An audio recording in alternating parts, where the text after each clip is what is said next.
ಮಾಡಿ ಸಂಧಾನ ಮಾಡಿ 3,300 ರೂಪಾಯಿ ಮಾಡಿ ರೈತರಿಗೂ ಅದರಿಂದ ನ್ಯಾಯ ರಾಜ್ಯ ಸರ್ಕಾರ ಕೊಡಿಸಿದೆ.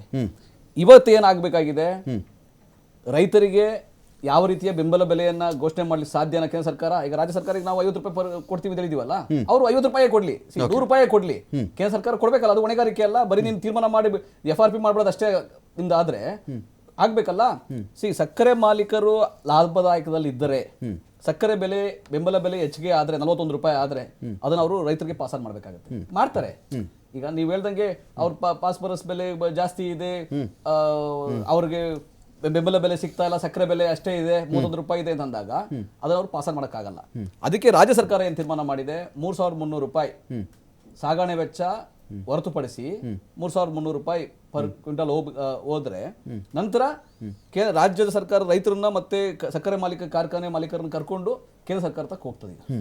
ಕೇಂದ್ರ ಸರ್ಕಾರ ತಕ್ಕ ಹೋಗಿ ನ್ಯಾಯ ಕೊಡಿ. ಯಾಕಂದ್ರೆ ನಾವೊಬ್ಬರೇ ಕೇಳ್ತಾ ಇಲ್ಲ, ಬಿಜೆಪಿ ಸರ್ಕಾರಗಳು ಕೇಳ್ತಾವೆ ಕೇಂದ್ರ ಸರ್ಕಾರವನ್ನ ನಮ್ಗೆ ನ್ಯಾಯ ಕೊಡಿ ಅಂತ. ಪ್ರಹ್ಲಾದ್ ಜೋಶಿ ಅವರಿಗೆ ಮಹಾರಾಷ್ಟ್ರ ಸರ್ಕಾರ ಕೂಡ ನಮ್ಗೆ ನ್ಯಾಯ ಕೊಡಿ, 31 ರೂಪಾಯಿ ಸಾಲಲ್ಲ, 41 ರೂಪಾಯಿ ನಿಗದಿಪಡಿಸಿ ಸಕ್ಕರೆ ಬೆಲೆ ಅಂತ.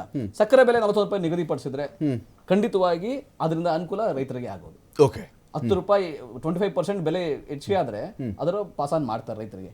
ಇನ್ನು ನೀವು ಲೀಟರ್ ಅಲ್ಲಿಗೆ 2 ರೂಪಾಯಿ ಜಾಸ್ತಿ ಮಾಡದಂಗೆ ರೈತರಿಗೆ ಹೋಗೋ ತರ ರೈತ ನಿಮ್ಗೆ ಗೊತ್ತಿದೆ, ನಿಮಗೆ ರೈತರು 29 ರೂಪಾಯಿ ಕೊಡ್ತಾರೆ, 30 ಕೊಡ್ತಿದ್ದಾರೆ ರೈತರಿಗೆ ಎಷ್ಟು ಹೋಗ್ತಿಲ್ಲ. ರೈತರು ತುಂಬಾ ಕಷ್ಟದಲ್ಲಿದ್ದಾಗ, ರೈತರು ತುಂಬಾ ಕಷ್ಟದಲ್ಲಿದ್ದಾಗ ಅವರಿಗೆ ಸಬ್ಸಿಡಿನಲ್ಲಿ ಪಶುಗಳನ್ನು ಕೊಟ್ಟು, ಹಸುಗಳನ್ನು ಕೊಟ್ಟು, ಹಸುಭಾಗ್ಯ ಅಂತ ಪಶುಭಾಗ್ಯ ಅಂತ ಯೋಜನೆ ತಂದು ಅವರ ರೈತರು ಬೆಳೆದ ಕರೆದಂತಹ ಹಾಲನ್ನೇ ಕೊಂಡುಕೊಂಡು ಅವರ ಮಕ್ಕಳಿಗೆ ಉಚಿತವಾಗಿ ಕೊಡುವಂತಹ ಕ್ಷೀರಭಾಗ್ಯವನ್ನು ತಂದು ರೈತರಿಗೆ ಬೆಂಬಲ ಬೆಲೆ ಅಂತ ಹೇಳಿ ಪರ್ ಲೀಟರ್ 3 ರೂಪಾಯಿ ಮಾಡಿದಂತ ಸಿದ್ದರಾಮಯ್ಯ ಸರ್ಕಾರ 2013ರಿಂದ 18ರವರೆಗೂ ನೋಡಿ, ಈ ರಾಜ್ಯದಲ್ಲಿ ಈಗ 1 ಕೋಟಿ ಲೀಟರ್ ಹಾಲು ಏನು ಆಗ್ತದೆ, ಅದು ಯಾವ ರೀತಿ ಆಗ್ತಾ ಇರ್ತಕ್ಕಂಥದ್ದು, ಈ ರೆವಲ್ಯೂಷನ್ ಇಂದ ಆಗ್ತಾ ಇರ್ತಕ್ಕಂಥದ್ದು. ಆಮೇಲೆ ಇವತ್ತು ಇಡೀ ನೀವು ದೇಶದಲ್ಲೆಲ್ಲ ಬೇರೆ ಎಲ್ಲ ಕಂಪೇರ್ ಮಾಡೋದು 46 ರೂಪಾಯಿ ಪರ್ ಲೀಟರ್ ಹಾಲು ಜನಸಾಮಾನ್ಯ ಸಿಗ್ತಾ ಇದೆಯಲ್ಲ, ಅದೇ ಕಡಿಮೆ ಇರೋದು.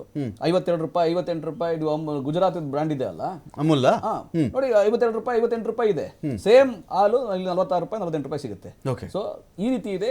ಆದ್ರೂ ಅದನ್ನೇ ನಾವು ಹೇಳಿದ್ನಲ್ಲ, ಅದು ಆದಾಯ ಮಾಡ್ಕೊಳ್ಳೋ ಸಂಸ್ಥೆ ಅಲ್ಲ, ಅದು ರೈತರನ್ನ ಕಾಪಾಡಬೇಕು, ರೈತರಿಗೋಸ್ಕರ ಸಹಕಾರ ವ್ಯವಸ್ಥೆ ಅದು. ನೋ ಪ್ರಾಫಿಟ್ ನೋ ಲಾಸ್ ತರ ಆಮೇಲೆ ಇಲ್ಲ ಆದ್ರೂ ಸರ್ಕಾರಗಳು ಸಬ್ಸಿಡಿ ಕೊಡ್ತಾನೆ ಇರ್ತದೆ, ಎವ್ರಿ ಇಯರ್ ಅದು ಖರ್ಚು ಮಾಡ್ತಾನೆ ಇರ್ತದೆ. ಈಗಲೂ ಕೂಡ ರೈತರಿಗೂ ಅನ್ಯಾಯ ಆಗ್ತಾ ಇದೆ, ಸಕ್ಕರೆ ಕಾರ್ಖಾನೆ ಮಾಲೀಕರಿಗೂ ಅನ್ಯಾಯ. ಯಾವ್ದು ಇಲ್ಲ ಅಂದಿದ್ರೆ ಇಡೀ ದೇಶ ಒಂಥರ ವ್ಯಾವಹಾರಿಕವಾಗಿ ಮುಂದುವರೆದು ಬಿಡ್ತಾ ಇತ್ತು ಗೌಡ್ರೆ. ನಿಜ ಅಲ್ವಾ ಅದು? ಎಲ್ಲ ಬಿಸ್ನೆಸ್ ಆಗ್ಬಿಡ್ತಿತ್ತು. ಸರ್ಕಾರ ಅಂತ ಒಂದು ಮಧ್ಯಸ್ಥಿಕೆಯಲ್ಲಿ ಒಬ್ರು ಬರದೇ ಇದ್ದಿದ್ರೆ ಬಸ್ಸಲ್ಲೂ ಅದೇ ತರ ಬಿಸ್ನೆಸ್, ಈಗ ಎಲ್ಲ ಬಿಸ್ನೆಸ್ ಆಗ್ಬಿಡ್ತಿತ್ತಲ್ಲ ಅಂತ. ರಾಜ್ಯದಲ್ಲಿ ಕಳೆದ 5 ವರ್ಷಗಳಲ್ಲಿ 850 ಕೋಟಿ ಲೀಟರ್ ಎಥನಾಲ್ ಪ್ರೊಡಕ್ಷನ್ ಆದ್ರೂ ಕೂಡ ಪರ್ಚೇಸ್ ಆಗ್ತಾ ಇರೋದು ಎಷ್ಟು? 171 ಕೋಟಿ ಲೀಟರ್ ಮಾತ್ರ.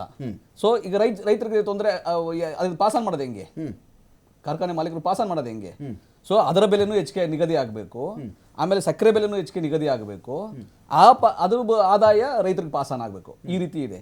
ಕೇಂದ್ರ ಸರ್ಕಾರ ಕಣ್ಮುಷನ್ ಕೂತ್ಕೊಳ್ಳೋಕೆ ಸಾಧ್ಯ ಇಲ್ಲ. ಆಮೇಲೆ ಇಲ್ಲಿ ನಮ್ಮ ಬಿಜೆಪಿ ಸಂಸದರು ಮತ್ತೆ ಮಂತ್ರಿಗಳಿದಾರಲ್ಲ, ಅವರೆಲ್ಲ ಟ್ವೀಟು ಫೇಸ್ಬುಕ್ ಅಲ್ಲಿ ಇದ್ದಾರೆ, ಮಾತಾಡ್ತಾರೆ.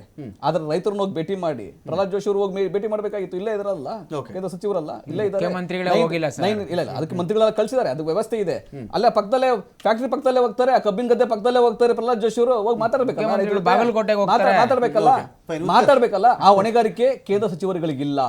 ಕೇಂದ್ರ ಸಚಿವರುಗಳು ಆ ಹೊಣೆಗಾರಿಕೆಯನ್ನು ತೋರ್ಬೇಕು. ಕೇಂದ್ರ ಸರ್ಕಾರ ಕೂಡ ನಮ್ಮ ಪಾಲ್ ನಾವು ಮಾಡಿದೀವಿ, ನಮ್ಮ ಹೊಣೆಗಾರಿಕೆ ನಾವು ಮಾಡಿದೀವಿ. ರೈತರು ನಮ್ಮ ಪರ ಇದ್ದಾರೆ, ನಾವು ರೈತರ ಪರ ಇದ್ದೀವಿ, ರೈತರು ನಮ್ಮ ಪರ ಇದ್ದಾರೆ. ಗೋಲಿಬಾರ್ ಮಾಡಿದಂತಹ ಬಿಜೆಪಿ ಸರ್ಕಾರ ರೈತರಿಗೆ ನಾವು ಪ್ರಿಂಟಿಂಗ್ ಮಿಷಿನ್ ಇಕ್ಕಿಲ್ಲ ಅಂತ ಹೇಳಿದಂತಹ ಬಿಜೆಪಿ ಸರ್ಕಾರ ಹಣ ಸಾಲ ಮನ್ನಾ ಮಾಡಿ ಅಂದ್ರೆ ಅಂತ ಸರ್ಕಾರ ಇವತ್ತು ಉತ್ಕರ್ಷ್. ಈಗ ನನ್ನ ಪಾಯಿಂಟ್ ಏನಂದ್ರೆ, ಇಲ್ಲಿ ಈಗ ಸಕ್ಕರೆ ಕಾರ್ಖಾನೆ ಮಾಲೀಕರುಗಳಿಗೆ ಈ ಬೇರೆ ಯಾವ ಲೆಕ್ಕದಲ್ಲಿ ಉಪ ಉತ್ಪನ್ನಗಳ ವಿಚಾರ ರೈತರ ದೊಡ್ಡ ತಕರಾರಿದೆ.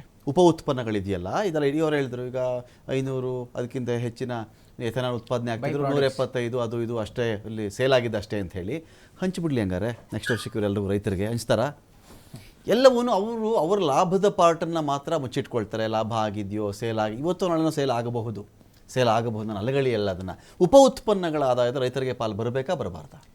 ಸರ್ ನೋಡಿ, ಭಾಳ ಸ್ಪಷ್ಟ, ಗೌರ್ಮೆಂಟ್ ಯಾರದೇ ಇರಲಿ ಯಡಿಯೂರಪ್ಪ ಸಾಹೇಬ್ರು ವಿರೋಧ ಪಕ್ಷದಲ್ಲಿದ್ದಾಗ ಅವ್ರು ಬಹಳ ಸ್ಪಷ್ಟವಾಗಿ ಪ್ರೆಸ್ ಮೀಟ್ ಮಾಡಿ ಬಹಳ ಸ್ಪಷ್ಟವಾಗಿ ಹೇಳಿದ್ರು, ಅವ್ರು ಯಾವನೇ ಆಗಿರ್ಲಿ, ನಮ್ಮ ಪಾರ್ಟಿಯವ್ರು ಇರ್ಲಿ, ಇನ್ನೊಬ್ರು ಇರ್ಲಿ, ರೈತರ ವಿಚಾರದಲ್ಲಿ ರಾಜಕೀಯ ಮಾಡುವಂತದ್ದಿಲ್ಲ ಅಂತ. ಅದೇ ನಿಲುವು ಇವತ್ತು ಭಾರತೀಯ ಜನತಾ ಪಾರ್ಟಿ ಇರ್ತಕ್ಕಂಥದ್ದು.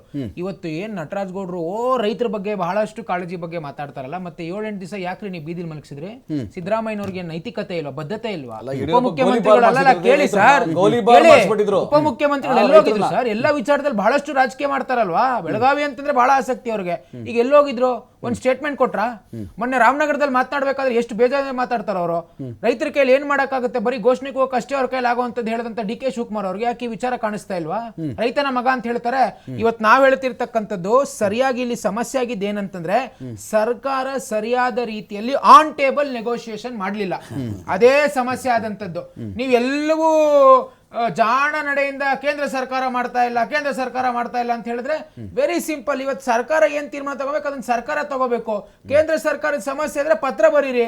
ನೀವೇ ವಿರೋಧ ಪಕ್ಷದಲ್ಲಿ ಇದ್ದಾಗ ಬಿಟ್ಟಿ ಸಲಹೆ ಕೊಟ್ಬಿಟ್ಟು ಈಗ ಕೇಂದ್ರ ಸರ್ಕಾರ FRP ಬಂದ್ರೆ ಕೇಂದ್ರ ಸರ್ಕಾರ, MSP ಬಂತ ಕೇಂದ್ರ ಸರ್ಕಾರ. ಈ ಪ್ರತಿ ವಿಚಾರದಲ್ಲೂ ಕೇಂದ್ರ ಸರ್ಕಾರ ಸರಿಯಲ್ಲ. ಕೇಳಿ, ಕೇಂದ್ರ ಸರ್ಕಾರ ಮಾಡಿದ್ದಾರೆ ಸರ್. ಯಾವ್ದಾವ್ದಕ್ಕೆ ಎಷ್ಟೆಷ್ಟು ಬೆಂಬಲ ಬೆಲೆ ಕೊಡ್ಬೇಕು, ಬೆಂಬಲ ಬೆಲೆ ಯಾವ್ದಾವ್ದು ಕೊಡ್ಬೇಕು ಅದಕ್ಕೆ ಕೊಟ್ಟಿದ್ದಾರೆ. ಎಥೆನಾಲ್ ಬಹಳ ನೋಡಿ, ಎಥೆನಾಲ್ ಇವತ್ತೇನ್ ಸಿದ್ದರಾಮಯ್ಯ ಅಂಕಿಅಂಶ ಕೊಟ್ರಲ್ವಾ, ಅದು ಏಪ್ರಿಲ್ ತಿಂಗಳಿಗೆ ಲಾಸ್ಟ್ 30/6/2025 ಕೊಟ್ಟಿರ್ತಕ್ಕಂಥ ಅಂಕಿಅಂಶ ಲೋಕಸಭೆಯಲ್ಲಿ. ಇವ್ರು ಹೇಳೋಂತದ್ದೇನು ಪ್ರತಿ ವರ್ಷದ ಡೇಟಾ ಅಂತ ಹೇಳ್ತಾರೆ. ಅದ್ರಲ್ಲೇ ಗೊತ್ತಾಗುತ್ತೆ. ಪ್ರಹ್ಲಾದ್ ಜೋಶಿ ಅವ್ರ ಟ್ವೀಟ್ ನೋಡಿ ಸರ್, ಇವತ್ತು ವಿತ್ ಡೇಟಾ ಕೊಟ್ಟಿರ್ತಕ್ಕಂಥದ್ದು. ಸಿದ್ದರಾಮಯ್ಯನವ್ರು ಹೇಳ್ತಾರೆ ಇಡೀ ವರ್ಷದ ಡೇಟಾನ ಸಿದ್ದರಾಮಯ್ಯನವ್ರು ಕೋಟ್ ಮಾಡಿದಂಥದ್ದು. ಆದ್ರೆ ಎಥೆನಾಲ್ ಅಂಶ ನವೆಂಬರ್ ಅಲ್ಲಿ ಶುರು ಆದ್ರೆ ಅಕ್ಟೋಬರ್ ಅದು ಎಂಡ್ ಆಗುತ್ತೆ. ಸೊ ಈ ಮಾಹಿತಿ ಅಧಿಕಾರಿಗಳು ಸರಿಯಾಗಿ ಕೊಡದೆ ಮುಖ್ಯಮಂತ್ರಿ ಸ್ಥಾನದಲ್ಲಿ ಇದ್ಕೊಂಡು ಈ ತರ ತಪ್ಪು ಮಾಹಿತಿ ಕೊಡುವಂತದ್ದು ಎಷ್ಟು ಸರಿ? ಪ್ರಹ್ಲಾದ್ ಜೋಶಿ ಅದೇ ರೀ, ಪ್ರಹ್ಲಾದ್ ಜೋಶಿ ಅವರು ಕೊಟ್ಟಿರ್ತಕ್ಕಂಥದ್ದು ಜೂನ್ 30 ವರೆಗೂ ಅಷ್ಟೇ ಡೇಟಾ ಇರ್ತಕ್ಕಂಥದ್ದು. ಸಿದ್ದರಾಮಯ್ಯ ಹೇಳಿರ್ತಕ್ಕಂಥದ್ದು ಪ್ರತಿ ವರ್ಷ ಡೇಟಾ ಸಿದ್ದರಾಮಯ್ಯ ಹೇಳಿರ್ತಕ್ಕಂಥದ್ದು. ನಮ್ಗೆ ಸುಮ್ಸುಮ್ಗೆ ಟ್ವೀಟ್ ಮಾಡಕ್ಕೆ ಸರ್ ಏನ್ ಮಾತಾಡ್ತೀರಿ ಹೇಳಿ? 750 ಕೋಟಿ ಲೀಟರ್ ನೀವಿದ್ದಾಗ ಎಷ್ಟಿತ್ತು? 57,000 ಕೋಟಿ ಇತ್ತು. ನಾವಿದ್ದಾಗ 1,51,000 ಕೋಟಿ ಉತ್ಪಾದನೆ ಮಾಡ್ತಾ ಇರ್ತಕ್ಕಂಥದ್ದು. ತಪ್ಪ ಮಾಹಿತಿಯನ್ನು ಕೊಡಬಾರ್ದು. ಈಗ ಎಥನಾಲ್ ಕಳೆದ ವರ್ಷ ಸಿದ್ದರಾಮಯ್ಯ ಅವರು ಮುಖ್ಯಮಂತ್ರಿ ತಪ್ಪ ಮಾಹಿತಿ ಕೊಡ್ತಾರೆ. ಹೇಗೆ ಒಪ್ಪಕ್ಕಾಗುತ್ತೆ? 60 ರೂಪಾಯಿ ಇದೆ. ಬೆಲೆ ಹೆಚ್ಚಿಗೆ ಮಾಡಲಿಲ್ಲ. 57,000 ಕೋಟಿ ಎಥನಾಲ್ ಪ್ರೊಡಕ್ಷನ್ ಆದಂತ ನಿಮ್ಮ ಕಾಲದಲ್ಲಿ 51,000 ಕೋಟಿ ಆಗ್ತಾ ಇರ್ತಕ್ಕಂಥದ್ದು ಯಾರು ನೋಡ್ತಾರೆ?